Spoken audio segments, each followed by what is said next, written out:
Hi, I'm Ivany, President of Acadia University, and what I want to share with you today is why I'm such an unabashed supporter of the robotics programming competition at Acadia.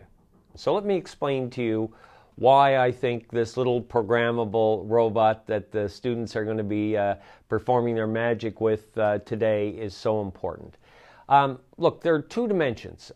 First, at a sort of an academic or an educational level, we're having students deal with some technical kinds of problems that go directly to their math and science education, their computer and information technology skills, which is something that Nova Scotia needs to get better and better and better at if we're to succeed, and if those individual young men and women are going to succeed as well.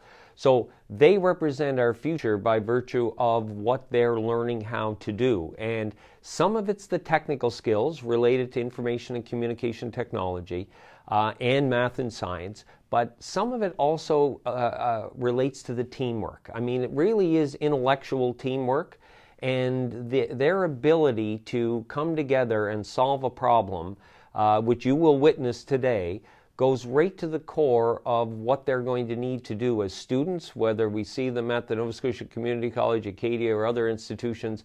That's going to give them a bit of a head start in terms of how to succeed as a student and then later on in their careers. The second component that makes me a huge fan of the robotics programming competition relates to what I've been doing for the past year. So many of you will know that I've been chairing a commission on building a new economy in Nova Scotia, and one of the essential elements of that is a recognition that in a globalized knowledge economy, we need to succeed on the basis of what we know and how we turn that into a competitive advantage.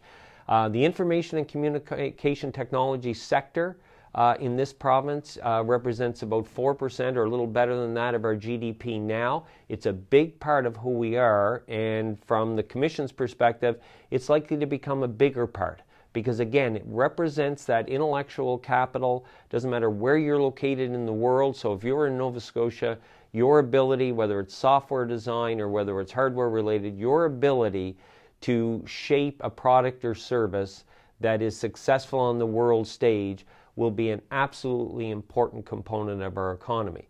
So if you think about the competition today, to have 50 teams from around this province, every geographic area represented, young men and women from age 9 to age 18 in two different categories, to have our province have this level of intense competition, but putting their brains, frankly, to work on ICT-related issues is something that, in many ways, points to where we need to go to as a province. So just like we've had dramatic growth in the RPC event over the past number of years, we're hoping that this, in fact, places the entire province in a different and better place in the future with respect to information and communication technology. The robotics programming competition, of course, would not occur or be possible were it not for actually a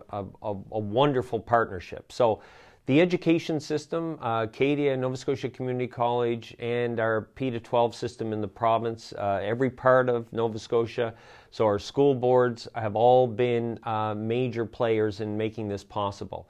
We also have two other groups that I want to acknowledge. The private sector and community groups have really come on as partners in this. They have been huge supporters. That's obviously helped us fund and expand the event, but it also sends a signal for each of them that they believe that information and communication technology is important for Nova Scotia, and growing it and developing it through our young people is part of developing the province. So I want to thank them for that.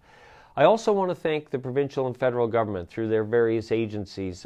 They have come to the table again with support that's allowed us to grow the program, but they've also come into this believing that there's changes in policy and changes in their kind of programming that can also allow us to get to a better place as a province around the growth and development of this important sector.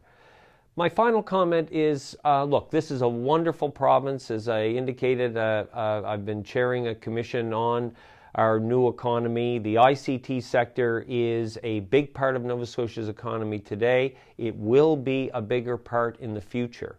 And the fundamental power of this program is that it touches such a broad swath of youth in Nova Scotia and underscores that they can actually use their academic skills, their intellectual capital that they're developing as students for their own success in terms of further study, but also that they can stay in this province, they can work in the ICT sector, and they can be part of making a more prosperous and a more successful Nova Scotia. So it's an exciting program, and I want to thank you for your interest in learning more about it.